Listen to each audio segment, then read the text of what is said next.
Hey y'all, Jordan from Carolina Sewing back here, and today I'm going to share with you 5 easy steps that are going to help you master machine embroidery. Let's get into it.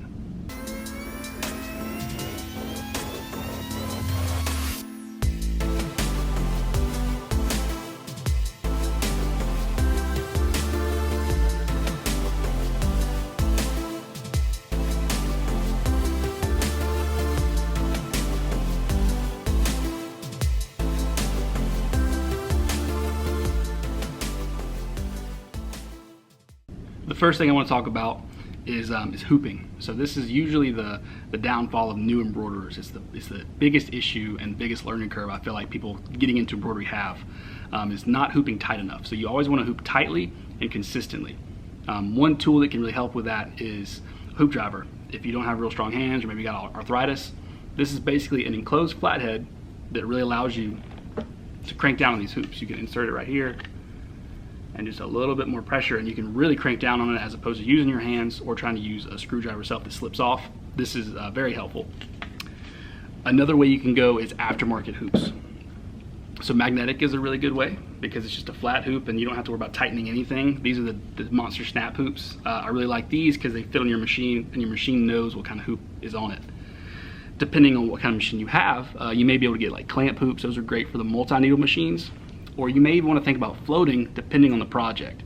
And if you are floating, one crucial thing is your stabilizer choice. You always want to make sure you're using the right stabilizer anyway, but especially when you're floating and that stabilizer is the only thing holding your project to your hoop, you want to make sure you're using the right one. If you have any questions about that, I'll link a video I did a couple years ago that'll help you pick out the right stabilizer for the right project you're using. If you're doing machine applique, where you're constantly taking that hoop out, cutting, and putting it back in, periodically check it every other time or even every single time. As you take it out, just use your fingers and make sure it's tightening, or snug it down with a hoop driver. Another thing you want to make sure of is that this inner lip is not getting raised up. Probably hard to see on camera, but this can happen if you're not knowingly pushing on it when you lift it out and pushing it up. You want to just kind of make sure that you're constantly feeling that to make sure that's not getting out of whack, because when you put it back in and your machine starts going, it can pop out and then your project's all loose. Number 2 is to always use quality embroidery thread.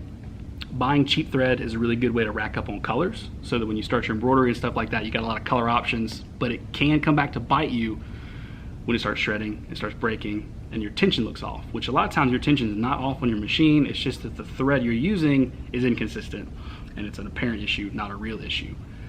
Using quality thread can also help you mitigate problems and troubleshoot, so that if you are having consistent breakage and shredding, a lot of times that's your machine talking to you saying something is wrong.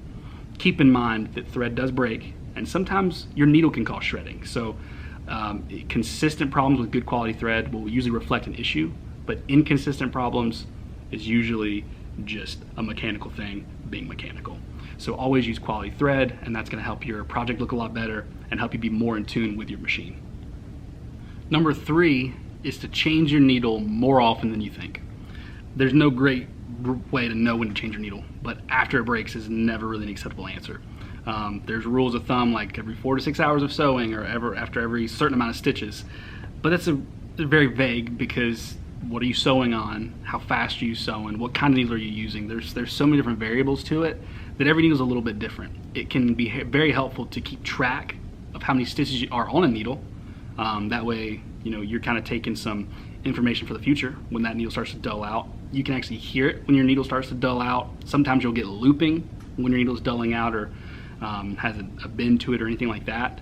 But ultimately, you want to change it more than you think. So if you've been embroidering for a while and you think, I can't run my needle, pop a new one in there. It doesn't cost that much, and it's going to save you in the long run before you start running into problems with that needle, like I was just talking about with shredding of thread, or breaking a needle that could potentially break your bobbin case or ruin your project, etc. Another thing that people don't really know about is your needle can be warped slightly, still perform, but it'll break your threader, which if you have a threader, you probably love it. I always say it's kind of like heated seats on a car. It's one of those things, if you've never had it, you don't care. But once you've had a warm butt, you want that toasty butt in the wintertime. So if you want to keep that threader going, be consistent about changing your needle out, and just keep a check on that as you're embroidering along. Number 4 is buy designs from a reputable digitizer. if you're buying your designs from Embroidery Library, Designs by Juju, Embroidery Garden, places like that, you're generally safe. Like, that's a very reputable site directly. All they do is digitizing, right?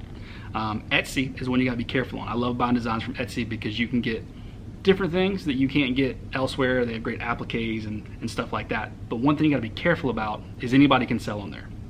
So I always say, when you're looking at a design, go ahead and go to the seller, check their reviews, make sure they have some reviews, make sure that they seem like they do a good job, because I've had before where customers buy a design unknowing that it's not a good digitized design. Maybe it's not layered right, and when it actually goes to embroider, it looks good on the screen, but when it embroiders, it's just trash.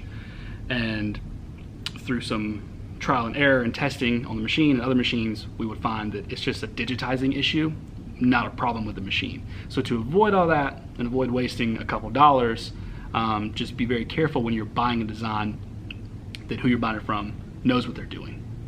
The last thing I have for you is to have your machine professionally serviced at least once every 2 years. Depending on volume, you may need to bring it in sooner. I have some customers that have to bring them in every 6 months because they do so much. I have some customers that do so little, they don't really need to bring them in but once every couple years. A lot of people will do just the annual maintenance thing. That way it stays on a regimen. They know when to bring it in, and it's easy to remember. I'm a proud proponent for home maintenance. That is to get you in between services. All right, if you're your own maintenance man, sometimes you're going to run into issues because you may know what you're doing, but you may not know what to look for. And if you're not cleaning out the proper components, you may break something and wonder, why did this break? I use a little duster and stuff like that, but that's not really the proper way to do it. So cleaning it when you're in between service is awesome, recommended 100%. I have a video on how to do that home maintenance, but you still want to have it professionally done. That way professional eyes that know what they're looking at can really keep an eye on things, and if there's a problem that's going to be arising, we or they can usually catch it. And when you spend a lot of money on a machine, you want it to last as long as possible, and this is one of the #1 ways to keep that machine lasting, so you don't have to wind up buying a new machine or giving it up altogether because you feel like you wasted all this money, when it just takes a simple yearly, 2-yearly service.